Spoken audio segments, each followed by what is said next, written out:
Assalamualaikum warahmatullahi wabarakatuh. Yang terhormat dosen pengampu mata kuliah embriologi, Ibu Dr. Sumiati Saada MSI dan Ibu Eva Fauzia MSI, serta rekan-rekan kelas 6A yang kami cintai dan kami banggakan.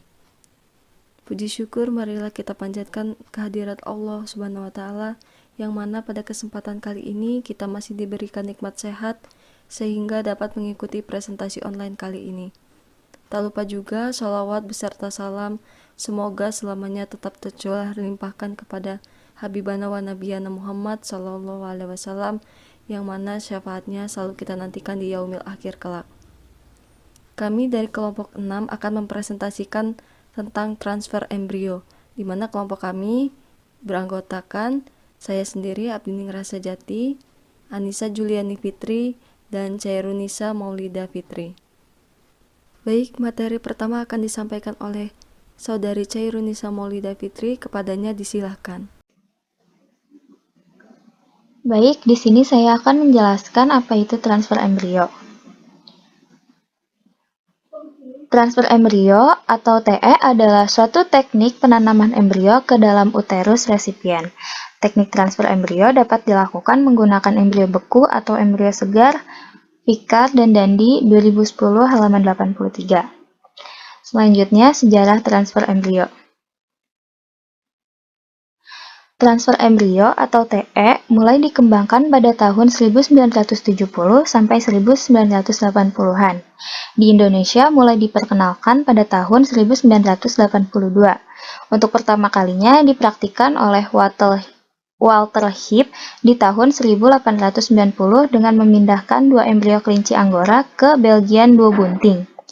Pada hewan pangan dimulai tahun 1030 menggunakan domba dan kambing. Tetapi TE yang berhasil baik dilaporkan pada sapi dan babi oleh Jim Rawson di Camberg, England, dan secara komersil dilakukan awal 1970. Cara ini penting dalam rangka meningkatkan mutu genetik dan pelestarian plasma nutfah. Aksom 2012 halaman 82. Selanjutnya, metode transfer embrio. Yang pertama, secara surgikal. Embrio ini merupakan hasil fertilisasi in vivo antar sel telur yang dihasilkan oleh kelamin betina dengan spermatozoa yang diejakulasi oleh kelamin jantan sewaktu kopulasi.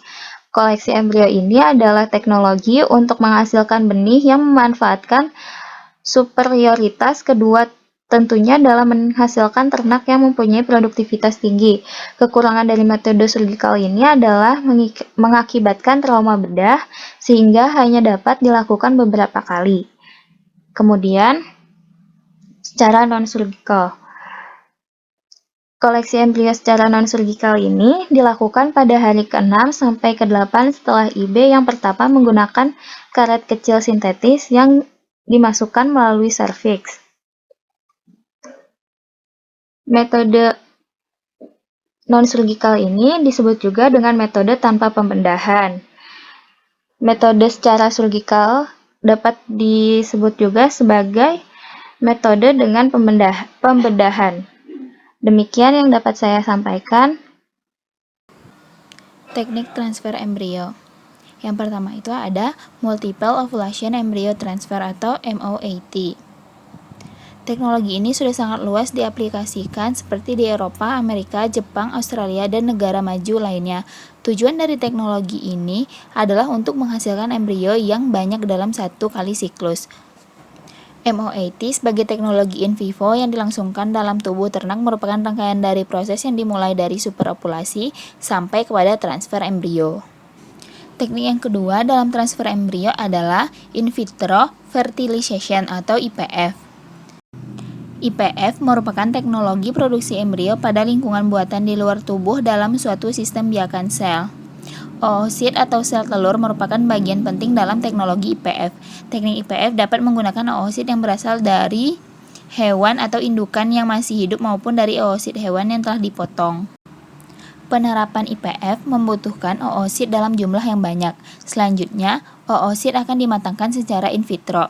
IPF membutuhkan sperma, oosit, serta kondisi lingkungan yang mendukung efektivitas metabolis dari gamet jantan dan betina. Selanjutnya adalah teknik sexing sperma, yang dimana merupakan penentuan jenis kelamin anak sebelum dilahirkan. Tahapan dari sexing sperma ini yaitu yang pertama, pembentukan jenis kelamin, dan selanjutnya adalah pemisahan spermatozoa. Dan teknik selanjutnya adalah teknik sexing embrio, di mana embrio sebagai hasil dari pembuahan oleh spermatozoa dan oosit akan ditransfer dengan cara sexing, di mana sexing embrio dapat dilakukan pada berbagai tahap perkembangan embrio. Teknik selanjutnya yaitu splitting embrio. Teknik splitting yaitu memotong embrio menjadi dua bagian yang sama. Potongan embrio yang dihasilkan dalam proses splitting selanjutnya disebut demi embrio. Dengan melakukan splitting pada embrio, diharapkan akan mampu meningkatkan jumlah embrio yang dapat ditransfer kepada resipien, sehingga pada akhirnya akan meningkatkan persentase kebuntingan per embrio utuh yang dihasilkan. Untuk selanjutnya yaitu tahapan dalam transfer embrio. Tahap yang pertama yaitu tahap induksi ovulasi. Pada tahap ini dilakukan stimulasi terhadap ovarium sehingga diproduksi sel-sel telur sebanyak mungkin, yaitu melalui pemberian follicle stimulating hormone atau FSH. Tahap yang kedua yaitu tahap pengambilan sel telur. Pada tahap ini hasil pematangan sel telur dari ovarium diamati.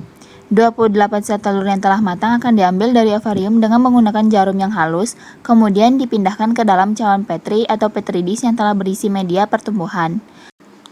Selanjutnya, tahap yang ketiga yaitu fertilisasi sel telur. Pada tahap ini, sel sperma motil aktif yang telah diperoleh dari metode SWIMAP kemudian dimasukkan ke dalam cawan Petri yang telah berisi sel telur, lalu disimpan di dalam inkubator. Pemeriksaan gamet dilakukan pada interval waktu antara fertilisasi dan maturasi. Setelah terjadi fertilisasi embrio, dibiarkan dalam inkubator selama 3 hingga 4 hari. Tahap yang terakhir yaitu transfer embrio. Tahap ini berupa penempatan embrio hasil fertilisasi yang telah mencapai tahap blastula. Embrio ini ditransplantasikan ke dalam rahim melalui kateter teflon tanpa pembiusan. Untuk meningkatkan peluang terjadinya kehamilan, maka lebih dari satu embrio yang ditransplantasikan ke dalam rahim. Selanjutnya yang akan kita bahas yaitu evaluasi embrio. Evaluasi embrio merupakan penilaian kualitatif terhadap fase dan kualitas embrio yang dikultur disesuaikan dengan standar yang berlaku. Penilaian kualitas embrio berdasarkan kriteria zona pelusida yang rata warnanya, kekompakan sel, presentase sel yang mengalami degenerasi, permukaan trofoblast yang rata, berwarna khas, dan ukuran banyaknya vesicles. Selain itu, embrio juga dievaluasi untuk tahap perkembangannya tanpa memperhatikan kualitas.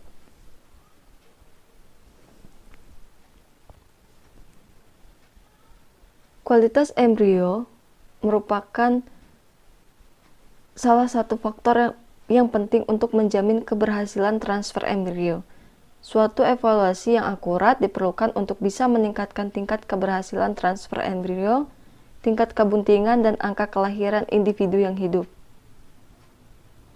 Kualitas embrio yang digunakan untuk transfer embrio ke induk akan berpengaruh nyata terhadap keberhasilan kebuntingan.